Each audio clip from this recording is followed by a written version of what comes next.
It's power list time, so that means my attempt to look beyond the results and points table and try and work out who is actually doing good or not so good in this IPL. As always, this is not a points table, it's a look at the trends, records, schedules, and all the other things that go outside of the points table, I suppose. Last time, according to the comments, I was absolutely perfect with my predictions. So let us take a look at what I did.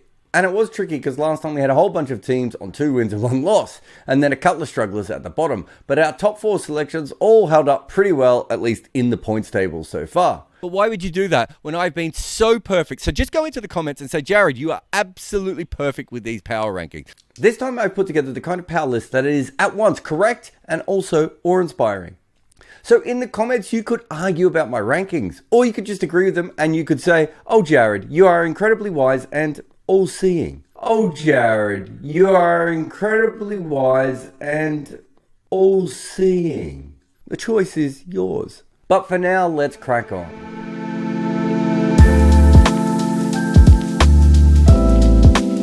The Titans have had 3 close-ish games. They won them 2-1. They could have easily been 3-0 or 1-2, or I suppose 0-3 if you want. I think the Royals loss will annoy them, but no matter how you look at this, they played 3 tough opponents and came out with a plus record. They've been batting very slowly or not losing wickets of recent times. Something needs to kick on a little bit here. They've become the kings of tough wickets perhaps, but how would that last on the better surfaces?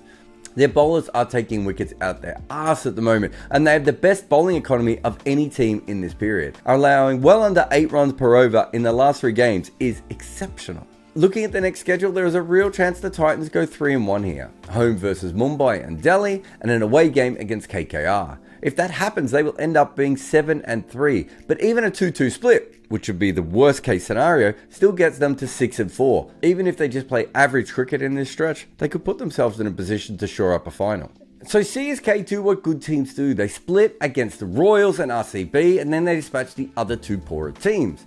And the loss against the Royals could easily have gone their way as well. So things are pretty good in yellow. Their batting has been off the chain, averaging 40 in their last 4 and still scoring at nearly 10 runs and over. Considering that was against 2 of the better teams as well, these numbers pop even further.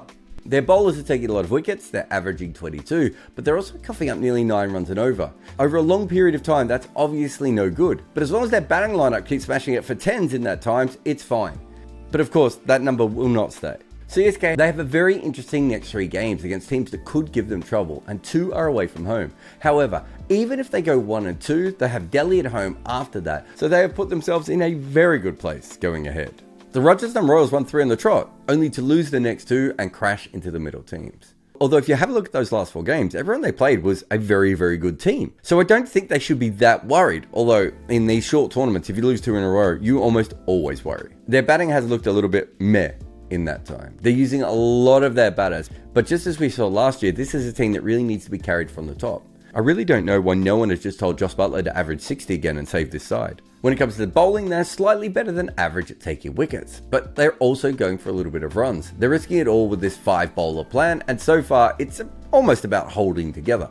The problem is that you could say the same with their batting, so you could actually see how this team could burst a little bit. They have 3 home games in their next 4, which is what I would be putting up on their change room wall if I was me. They're not as dominant as they hinted at early on, but they're still obviously a finals team. If they go 3-1 in this block, it pulls them away from all those other middling teams. That loss to RCB was a bit of a kick in the nuts. But also, if they do win a few games now, it allows them to actually get some of their problems right before the end of the season. The Super Giants stole a last ball 1-wicket win over RCB. They lost in the last over with 2 wickets to get against Punjab. They had a good win over the Royals, and then they lost to the Titans in a low-scoring game that probably they will regret. It's a little column A and a little column B. Their batting has been going nowhere, scoring at just over 8 runs and over, and that is because they are losing a lot of wickets, averaging just 21 runs per wicket. Too often their tail is in, and they just have to get more out of their top order. Their bowlers have been pretty good, allowing only 8.2 runs and over, but not taking so many wickets so far. Clearly they have been outperforming the batters though.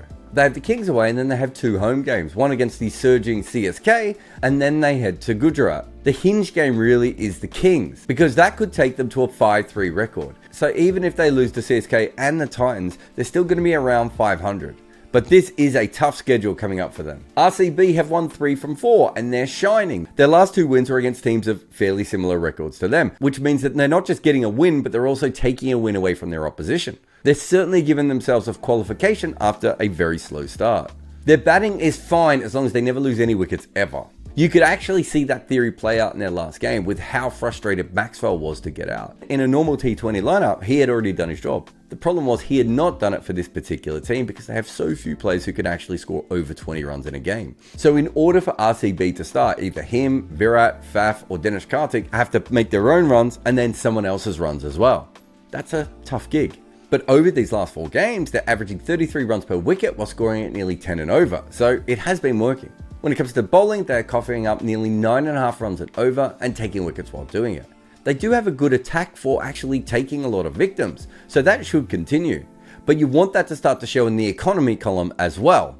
They only have 1 game against the top 14 coming up, but 3 on the road. And I feel this is a bit like when you are cycling and you want to make a push up a hill and you're about to find out if you actually have it in you or not. The Punjab Kings, all things considered, them coming out 2-2 is more than fine here. They had 2 of the better teams up against them and they also stopped Mumbai's run. So they take this, even if it still leaves them on the edge of a 500 record. They're losing a lot of wickets when they're batting at an average of only 19. Only Delhi is worse, but they're still scoring 8.7 runs and over. So they're using their full lineup, but pushing it very hard. Their bowling has the same pattern. They don't actually take wickets, but they hold up pretty well in their economy. Although even then, I'd say that they're only just about par. They really need to go 3-1 over the next 4 games to give themselves a more comfortable ride home. If they can split the 2 super games and then beat Mumbai and KK after that, they put themselves in a very good position. If not, I think it's more of the same of this hovering around the 500 record, with their fans probably fearing the worst. The Delhi game a couple of weeks ago meant that Mumbai went from all but being a ball of out of this tournament completely. Instead, they beat 3 putrid teams on the trot. And then they lost to the Kings, who were the best team that Mumbai played in that period. So are they better? Maybe not. Will they be feeling better? Most probably. Their batting in those 4 games has been crazy though. They're averaging almost 40 runs per wicket and scoring not that far off 10 and over.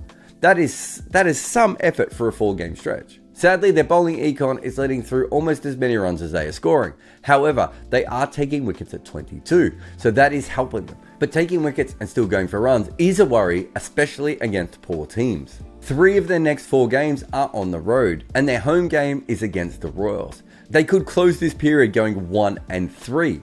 And if that's the case, then it's all over. So while they may be thinking that they are back, the truth is that we're about to find out. Oh, for the Sunrisers, this kind of feels over, doesn't it? I mean, they're not that far behind if they go on another run, but it doesn't feel likely at all. Their only win in this period was over the also struggling KKR. It's hard to see anything positive coming out of this season. Their batting is making runs, scoring a staggering 9 runs per over and not losing wickets too often. They've actually had no problems with the willow in the last few games. Their bowlers, on the other hand, are giving kind of all of that back, going at almost the exact same rate and taking wickets at 35. A truly awful number. Here is something fun. Over the next 3 games, it is very easy to see the Sunrisers could go 3-0. Back-to-back games against Delhi, that's tasty. With a chaser of KKR at home is pretty handy. The problem is that they play the Royals on the other side of all that.